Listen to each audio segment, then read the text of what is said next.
Welcome back, everybody. We are here to go over the Gladiator Stamina Nightblade build for the Imperial City patch. I'll cover everything from gear to skills to champion points. I'll try to make this as fast and painless as possible. Alright, so we'll go over skills first. Alright, so we are two-hand dual wield. That is what we are running. Two-hand is a buff bar. It's our back bar. Dual wield is our primary damage bar. So, we're running Surprise Attack as the main damage ability. Ambush is our gap closer. Flying Blade is our ranged attack. Now, this is very useful, obviously, for Sorks and people who like to cast a lot. Killer's Blade. This patch, you really do need an Execute. So if you are running two-hand, then use Executioner. But if you are running dual like I do, definitely run Killer's Blade, because once they hit that 25%, you pretty much can insta-kill them. It's amazing. Mass Hysteria for the CC, the Fear. Now, my ultimate, I swap out depending on situations. So, I run Devouring Swarm, we are a vampire, for the heal and the sustain when I'm 1vxing. So, I jump into a group of 3 or 4, I pop this, I can focus 1 to 2 targets down while keeping my health up. So it's a very useful ability. I'm loving the crap out of Vampire this patch. Like I'm saying, guys, you may fear the Dawnbreakers, but they're not insta-killing you. You can survive them. You can heal through them. So definitely give it a shot. I'm telling you, it's worth it. 1v1s, I run Incapacitating Strike. This hits like a truck, especially when you're fully buffed. It's like a 13k tooltip. So this hits super hard. I use Incap for the CC to get that chance. If your health is lower than the enemies, they will also be stunned for 4.5 seconds. So usually I won't use this off the bat. If I'm fighting another Nightblade, I'll let them smack me around and I'll smack them with this because you can hit them with this and then shoot them with the Fear and they'll both land. They'll get CC'd from both. So that is how we do the combo. Flawless Dawnbreaker as well. If you're trying to push your weapon damage to the max, Flawless Dawnbreaker is the way to go. It doesn't hit hard versus non-vampires, but it hits decent versus vampires. So, tomato, I guess it's what you're willing to do. You're willing to hit harder with your other abilities, sacrifice your ultimate damage. It's personal preference. I run them both. I really like to run, 4.6k weapon damage when I can. It's super amazing just to run around and surprise attack people to death. But our back bar, our two-hand, this is our buff bar. We are running Piercing Mark. Now, I swap Piercing Mark out in 1vx. I use Rapid Maneuvers. Reason being, if you jump into, a group of 3 or 4, and then all of a sudden the Zerg comes running around the corner, because in IC anything is possible with spawns being so close together. Rapid Maneuvers will break all snares, and you will get that 40% movement speed increase. It'll help you get out of situations like that and survive, or at least get behind cover to break line of sight. Dark Cloak, we're using this for stealth, obviously, break line of sight. Rally, we use Rally to heal. We're not really utilizing it for the 20% damage increase, given Flying Blade now applies that 20% damage increase. So we're purely using it for the heal over time and the max heal at the very end of the effect. Resolving Vigor, huge in this patch. Everybody's got it. Everybody should be using it if you're Stam. It's a heal over time. Fully buffed, it's a 13k heal on my guy. So I really recommend using Vigor. And then Relentless Focus. I'm using Relentless Focus purely for Stam recovery. Now, I've tested it out with light attacks and getting the Spectral Bro proc. It does hit hard, and if I ever get it and I notice it, I'll use it. But for the most part, I'm using it pretty much just to get the Stam recovery, which is extremely useful when you're 1vxing. You don't really need this in 1v1. You can drop this and run Shuffle, which is a really, really viable ability, especially if you're running 7 medium, because you get that snare immunity. And then Devouring Swarm. We use this as a backup bar always. Always have this up, just in case I'm switching around my main bar to Flawless or Incap. I always have this to save my life if I'm, in a 1vx situation or a 1v1 and I need to heal myself. And I know I'm going to need to, then I'll save up and I'll make sure I use Devouring Swarm. Obviously, with these builds, get all your passives. They're extremely important. All your passives for dual wield, medium armor, your racial skills, everything. Get them all.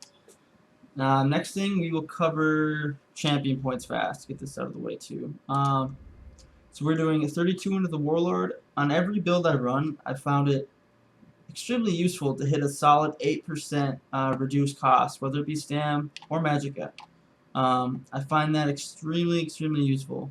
So I've been doing that in almost all my builds, and I haven't stopped. I'm loving it. Next is 79 into Moonclave. I'm trying to get this to 100. I want to push 25% increased Stam recovery. So I keep putting it into here, and I'm probably going to keep doing it until it's maxed. I'm running 10 into Blade Expert. Now, this I can will drop on the video here. We really don't need 10 into Blade Expert. I could put that into Piercing now that Piercing works. So we are running 24 into Precise Strikes, 14 into Piercing, and 73 into Mighty. I like to hit that 20% physical damage. That I usually stop right when I get there. So 73 is all you need in the Mighty.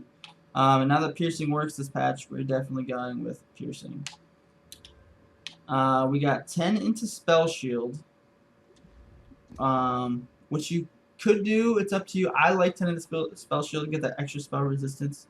It's very useful, personally. 73 into Hardy, and 28 into Elemental Defender. Now, I will be switching this 10 over to the Lady to get the Unchained passive when I get 9 more champion points. The Unchained passive is so nice. Reduce the stamina cost of abilities by 80% for 3 seconds after breaking free of a stun, knockdown, fear, disorient, or stagger. Super nice to have. So we will be dropping more points, most likely into Elemental Defender, because we are a vampire. So we'll boost up. I'm trying to get this to a 50, so we'll boost this up to get that fire resistance. Now that is the champion points. Painless, I know, we're going pretty quick here. So now let me jump into my actual gear sets I'm running. And then I'll show you, max stats and mundos and all that. So I am running, like I said, dual wield is my primary. So we are doing 2 daggers of the agility. Now guys, if you haven't noticed yet, from purple to gold, when you're improving your gear, you jump a crap load in weapon damage. So really improve that gear as fast as you can. The faster you get your daggers or your 2-hand up there, like as you can see, my 2-hand is 1346 for V14.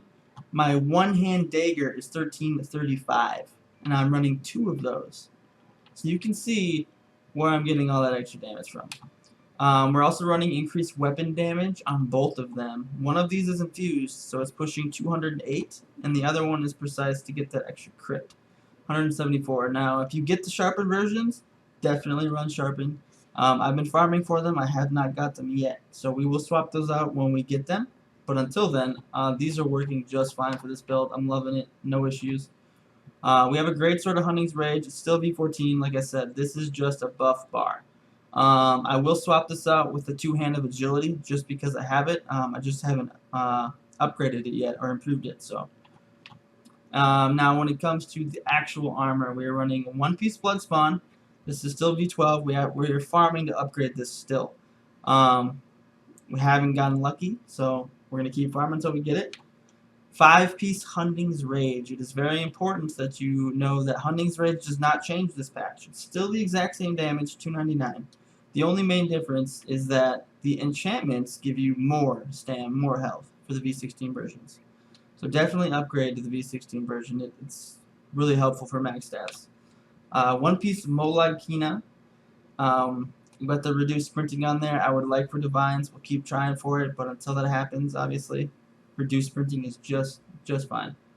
And these are all the Hunting's Rage pieces. And then we are doing 2-piece Shadow Walker. 1 piece is with reduced stam cost. The other piece is with stam recovery, and 1 ring of agility with weapon damage. Now, Unfortunately, our Ring of Agility has Arcane, which has increased your max Magicka by 840. But I actually found that to be extremely useful because I'm utilizing Dark Cloak way more in this patch. That having that extra, almost 1,000 Magicka is giving me an extra cast on my Dark Cloak, which is actually helping me with my overall sustain. So I'm actually preferring Arcane on my Ring of Agility than I would anything else currently, like Healthy or Stam. So. And then obviously we got max health on the Pendant of the Shadow Walker, which is helping us push that 20k health, which we strive for on every build. And then max Stam on the Shadow Walker band.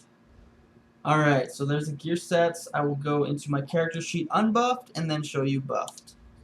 So unbuffed, without drink, without rally, without anything on our support bar, we're pushing 2569 weapon damage, 41% crit, 1415 Stam recovery.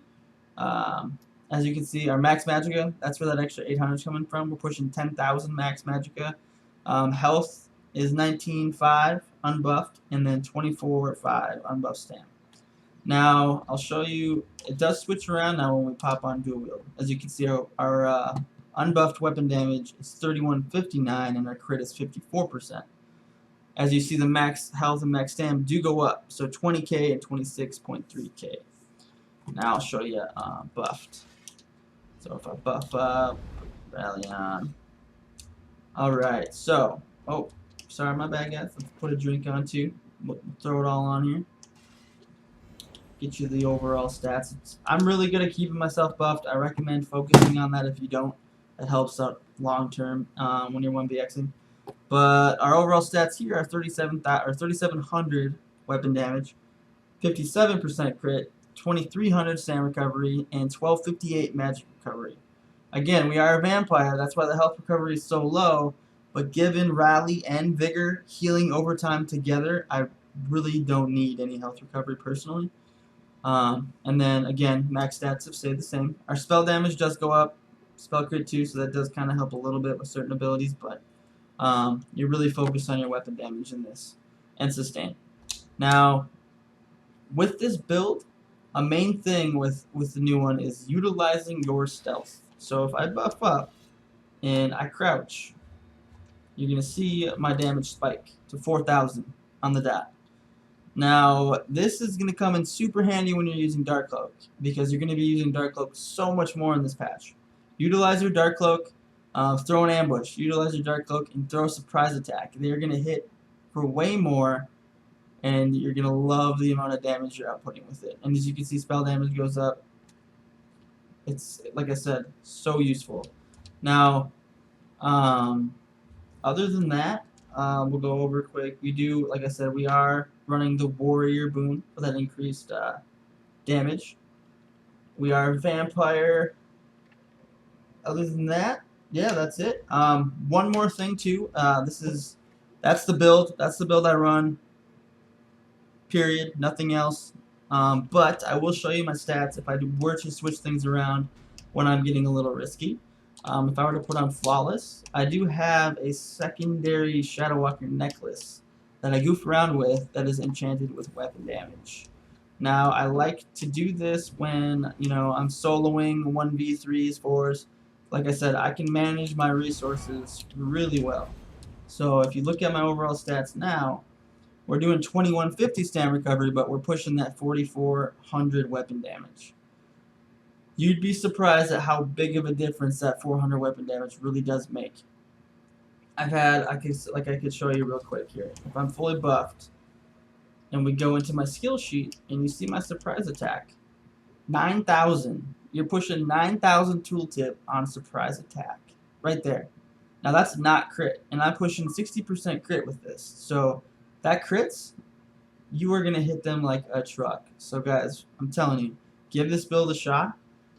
It's got the sustain, like I said. You just need to pay attention to your Stam this patch. Don't be roll dodging when you don't need to. Just pay attention to your Stam, and you'll be fine. Don't spam abilities. Don't spam roll dodge. Don't spam ambush. When you're fighting somebody, take a look at the fight. If you see them wrecking blowing, just throw your block up. If you see them wrecking blowing, throw a fear out. You can mitigate damage without having to drain your Stam completely. So Give this build a shot, guys. If you like the build, throw a comment below. Hit the like button if there's something you're wanting to see in the future when it comes to classes. Like I said, throw a comment below and I'll see what I can work out for you. Next on the line is going to be a Stamplar, so we'll be doing a build for that in the next couple weeks here. And I hope you guys stop by the stream and check it out and see this build live in action. Alright, guys. Yeah.